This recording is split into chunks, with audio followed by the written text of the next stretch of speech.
ચાલો, જય સ્વામિનારાયણ. નમસ્કાર વિદ્યાર્થીઓ. આપણે અહીં ઓનલાઈન સેશનનો બીજો લેક્ચર જોઈએ. અહીં અગત્યની થિયરી અથવા કોન્સેપ્ટ બેઝ બધી થિયરીને લગતી થોડીક ચર્ચા કરવાની છે અને તેને લગતા 2-4 ક્વેશ્ચન.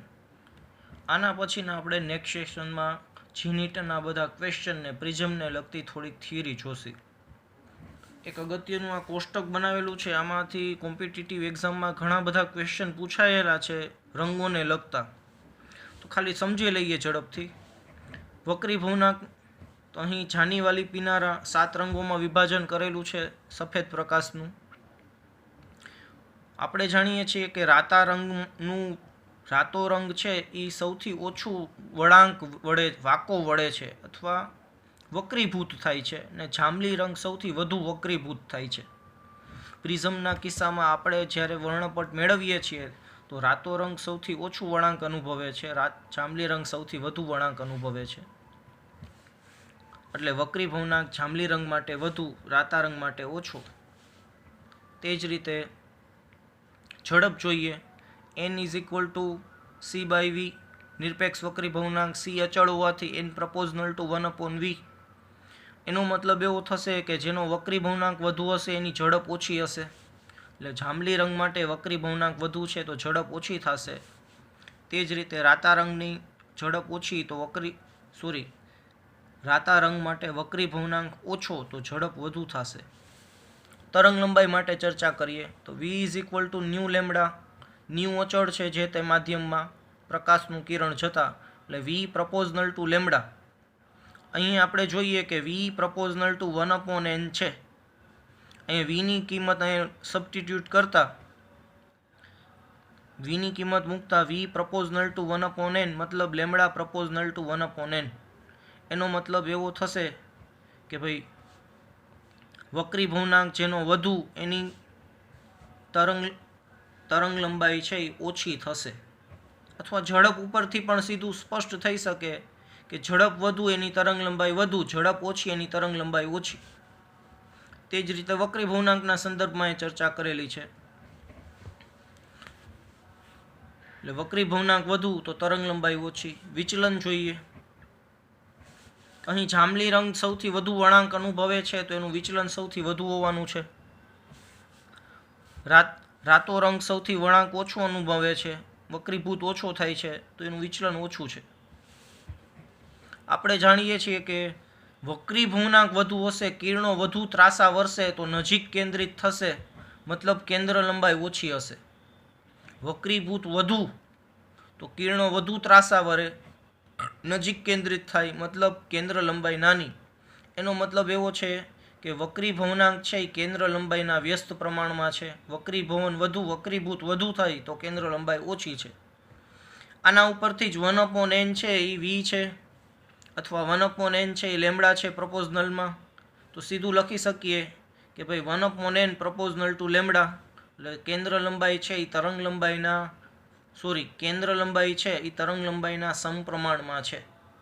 એટલે તરંગ લંબાઈ ઓછી મતલબ કેન્દ્ર લંબાઈ ઓછી, તરંગ લંબાઈ વધુ તો કેન્દ્ર લંબાઈ પણ વધુ. એક આ કોષ્ટક અગત્યનું છે, તમે નોટ કરી લેજો. તમારી નોટમાં પણ રેફરન્સમાં ઘણી કોમ્પિટિટિવ એક્ઝામમાં પૂછાયેલું છે. ચાલો નેક્સ્ટ જોઈએ.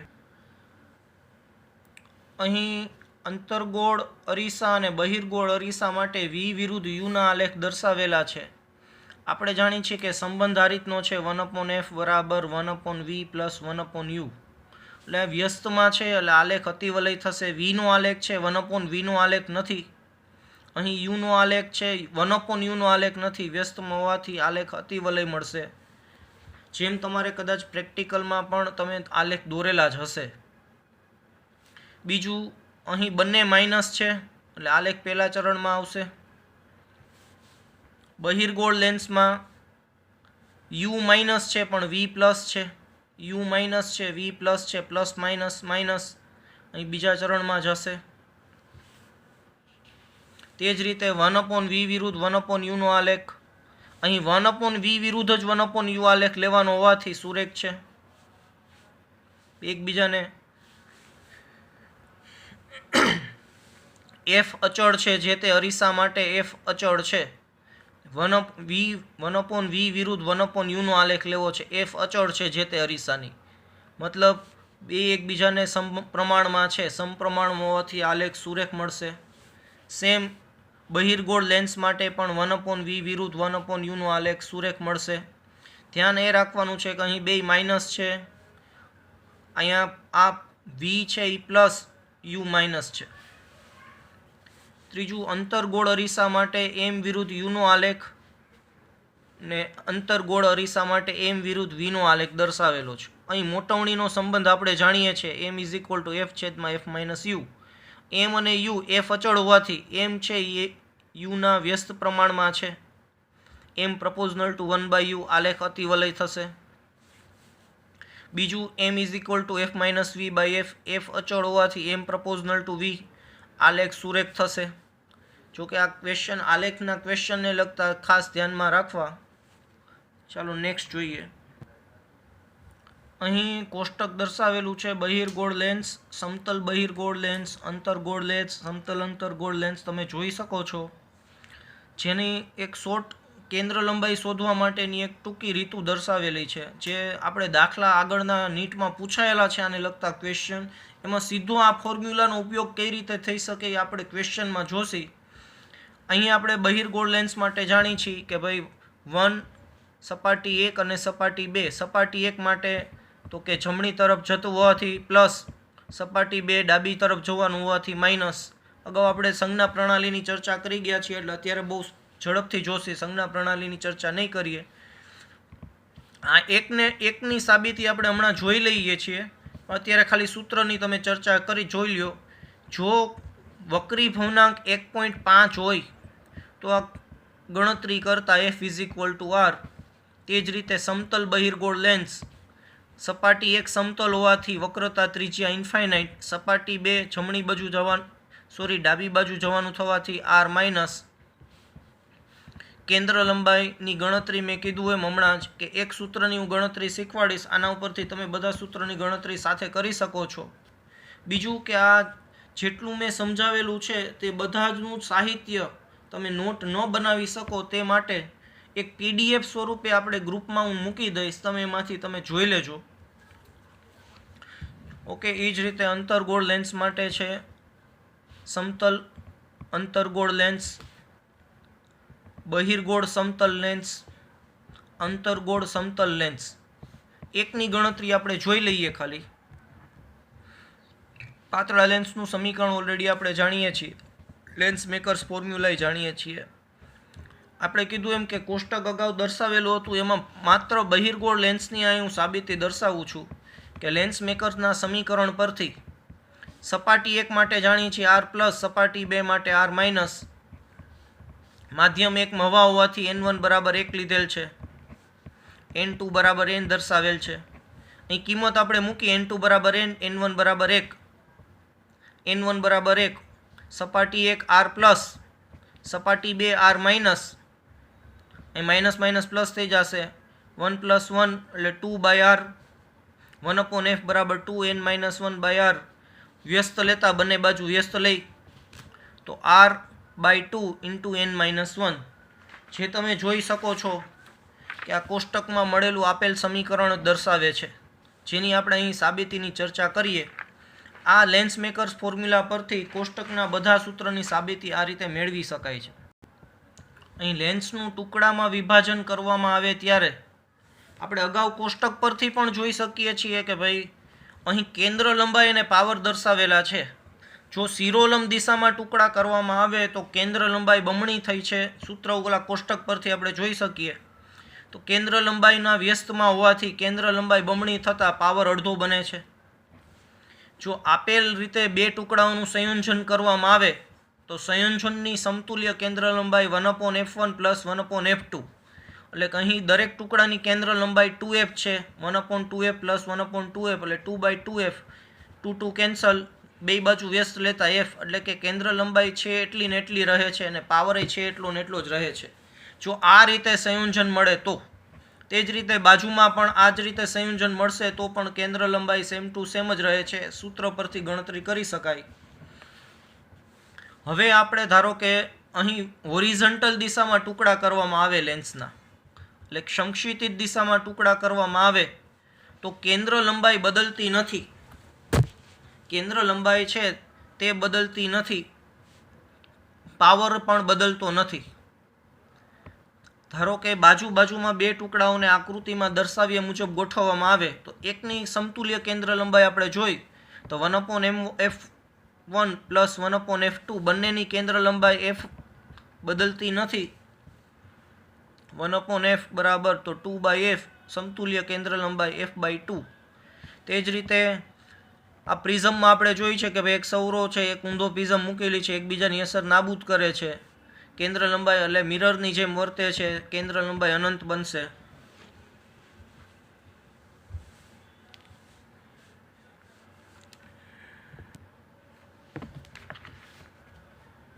અહીં પહેલો ક્વેશ્ચન જોઈએ તો કે બહિર્ગોળ લેન્સની કેન્દ્ર લંબાઈ રાતા, લીલા અને વાદળી રંગ માટે FR, FG ને FB દર્શાવેલ છે. તો ક્વેશ્ચન એમ છે કે ચારમાંથી કયો ઓપ્શન સાચો છે.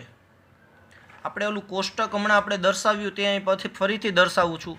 જો કોષ્ટક ઉપરથી સ્પષ્ટ થઈ જશે કે ભાઈ રાતા રંગ માટે કેન્દ્ર લંબાઈ વધુ છે ને ઉપર જતાં કેન્દ્ર લંબાઈ ઘટે છે, મતલબ રાતા રંગની કેન્દ્ર લંબાઈ વધુ છે, એનાથી નાની લીલા રંગની છે ને એનાથી નાની વાદળી રંગની છે.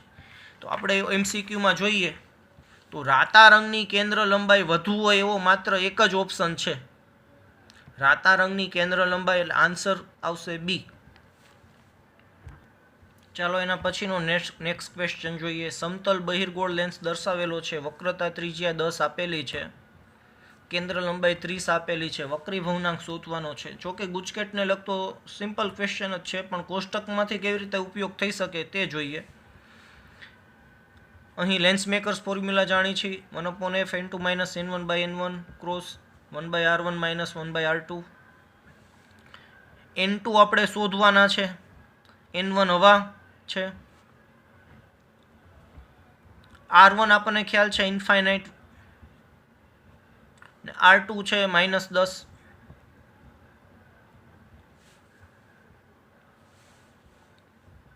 એકના છેદમાં અનંત 0 થઈ જશે, માઇનસ પ્લસ થઈ જશે. કેન્દ્ર લંબાઈ આપણને આપેલી છે 30 આપેલી છે, n-1 છેદમાં 10, એટલે n-1 બરાબર 10 / 30 એટલે 1/3. n માઇનસ છે આ બાજુ લેતા n = 1 + 1/3 મતલબ 4/3 એટલે 1.33. આન્સર થશે સી.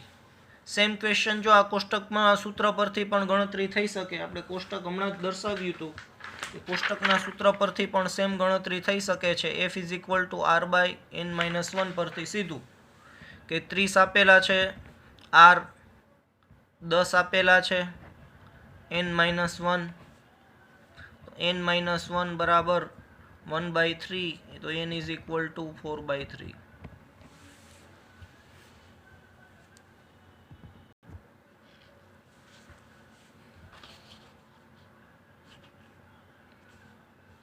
આપણે હમણાં થિયરી જોઈ કે ભાઈ શિરોલંબ દિશામાં ટુકડા કરતાં કેન્દ્ર લંબાઈ ડબલ થઈ છે, પણ હોરિઝોન્ટલમાં ટુકડા કરતાં આપણે જાણીએ છીએ કે કેન્દ્ર લંબાઈ છે એ અડધી બને છે.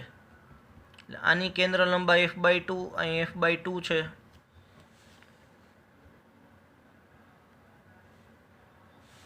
સોરી, કેન્દ્ર લંબાઈ f સમતુલ્ય કેન્દ્ર લંબાઈ છે f/2 થશે. આની આપણે જાણીએ છીએ ઇન્ફાઇનાઇટ બને છે, હમણાં જ આપણે જોયું, ફરીથી જોઈ લઈએ. હોરિઝોન્ટલ દિશામાં ટુકડા કરતાં કેન્દ્ર લંબાઈ બદલતી નથી. પ્રતિબિંબ ઝાંખું પડે છે, પ્રતિબિંબ રચાય છે એટલા જ રચાવાના છે.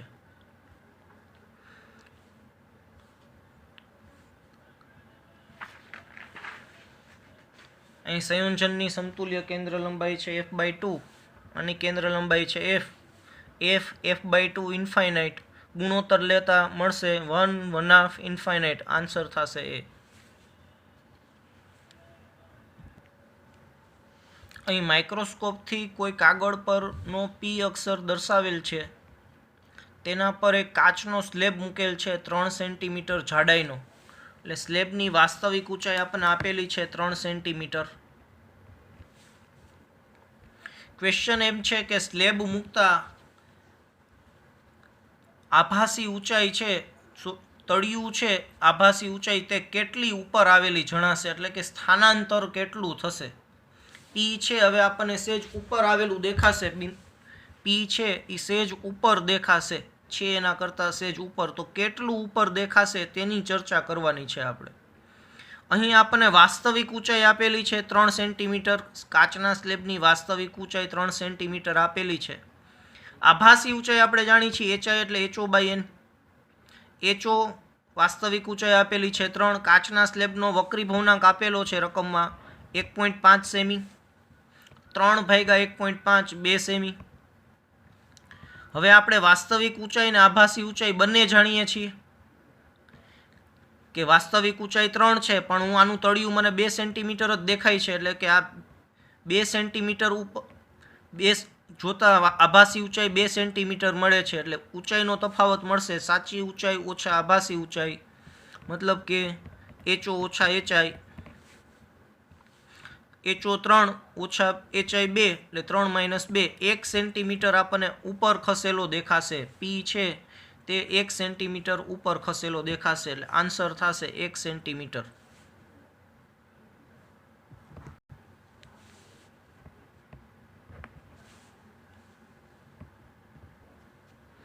નેક્સ્ટ ક્વેશ્ચન જોઈએ. અહીં આકૃતિમાં પ્રિઝમમાં બિંદુ ડી પાસે પૂર્ણ પરાવર્તન દર્શાવેલ છે, તે તમે સ્પષ્ટપણે જોઈ શકો છો. અહીં બિંદુ 1 પાસેનો કોણ 45 આપેલો છે. અહીં શિરોલંબ દિશામાં વર્ટિકલ દિશામાં કિરણ આપાત થાય છે, આ ખૂણો પણ એટલે 45 જ થશે, તેથી આ ખૂણો પણ 45 જ થશે, એટલે આપાત કોણ અહીં 45 છે. બિંદુ ડી પાસે 45ના કિરણ આપાત થાય છે, જેનું પૂર્ણ પરાવર્તન થાય છે. અહીં માધ્યમનો વક્રી ભવનાંક શોધવાનો હોવાથી પૂર્ણ પરાવર્તનની ઘટનાનો ઉપયોગ કરીએ. sin c બરાબર 1/n. c આપણને ઓલરેડી ખબર છે, અહીં 45 છે, sin 45 1/√2 એટલે √2.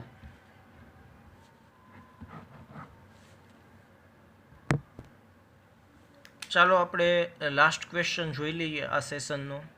ગુજકેટ 2013માં પૂછાયેલો ક્વેશ્ચન છે. આકૃતિ દર્શાવેલી છે પણ થોડીક નાની છે, એટલે મેં અલગથી દોરેલી છે બીજી. ક્વેશ્ચન એમ છે, સપાટી AB પર કોઈ એક કિરણ લંબરૂપે આપાત થાય છે. n વક્રી ભવનાંક પ્રવાહી સપાટી AC પર રહેલું છે. પ્રિઝમના દ્રવ્યનો વક્રી ભવનાંક √3 છે. તો એનના કયા મર્યાદિત મૂલ્ય માટે સપાટી AC પર પૂર્ણ પરાવર્તન થશે, એટલે કે સપાટી AC પરનું કિરણ છે અહીં ભટકાતા પૂર્ણ પરાવર્તન થયું એની શરત લખવાની છે આપણે. એનનું કયું મૂલ્ય, તો પૂર્ણ પરાવર્તન થશે. અહીં આપણે જોઈ શકીએ છીએ કે ભાઈ એ 60 આપેલો છે, અહીં 90 ડિગ્રીએ કિરણ આપાત થાય છે, એટલે અહીં ખૂણો 30, એટલે અહીં આપાત કોણ આપણો છે એ 60 છે. આપણે પ્રિઝમનો સાપેક્ષ વક્રી ભવનાંક જોઈએ કે આ પ્રિઝમ છે એનો સાપેક્ષ વક્રી ભવનાંક આપેલ પ્રવાહી માટે કેટલો છે. પ્રિઝમનો વક્રી ભવનાંક પ્રવાહીની સાપેક્ષે, પ્રિઝમનો વક્રી ભવનાંક પ્રવાહીની સાપેક્ષે એટલે કે NGL. NGL is equal two, તો કે Ng/n લિક્વિડ. Ng પ્રિઝમનો વક્રી ભવનાંક √3 આપેલો છે. લિક્વિડનો વક્રી ભવનાંક શોધવાનો છે આપણે, કે પ્રવાહીના કયા મૂલ્ય માટે પૂર્ણ પરાવર્તન થશે, આપણે n શોધવાનું છે. અહીં sin c આપણે જાણીએ છીએ પૂર્ણ પરાવર્તનની, sin c ક્રિટિકલ કોણ, તો 1/n. પણ અહીં ધ્યાન રાખવાનું છે કે માધ્યમ 2 હવા નથી, પ્રવાહી છે. હવા હોય તો 1 આવે. અહીં માધ્યમ 2 હવા હોય તો sin c બરાબર 1/n લખી શકાય, કારણ કે અહીં n1/n2, n2 બરાબર 1 છે, એટલે અહીં 1 નથી, અહીંયા લિક્વિડ છે માધ્યમ, એટલે NGL Ng/nl પણ લખી શકો, એનજીએલ ઓલરેડી આપણે શોધી લીધું છે કે ભાઈ આ જે આપાત કરી છે તે માધ્યમનો સાપેક્ષ વક્રી ભવનાંક છે. અહીં પ્રકાશનું કિરણ આપાત થાય છે તો આ માધ્યમનો સાપેક્ષ વક્રી ભવનાંક છે પ્રવાહીની સાપેક્ષે, એટલે કે પ્રિઝમનો વક્રી ભવનાંક છે પ્રવાહીની સાપેક્ષે. આ સાપેક્ષ વક્રી ભવનાંક છે.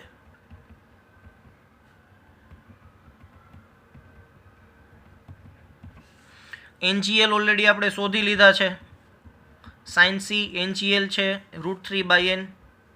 અહીં એનજીએલની કિંમત મૂકો તો છેદનો છેદ અંશમાં જશે એટલે n/√3. પૂર્ણ પરાવર્તનની શરત આપણને ખબર છે કે આપાત કોણ હંમેશા ક્રાંતિ કોણ કરતાં મોટો હોવો જોઈએ. આપાત કોણ છે હંમેશા ક્રાંતિ કોણ કરતાં મોટો હોવો જોઈએ. અહીં આપાત કોણ આપેલો છે 60 ડિગ્રી. સાઇન સી હવે આપણને ખબર છે n/√3. સાઇન 60 આપણે જાણીએ છીએ √3/2. n/√3 એટલે n is equal to n less than 3/2. Answer થશે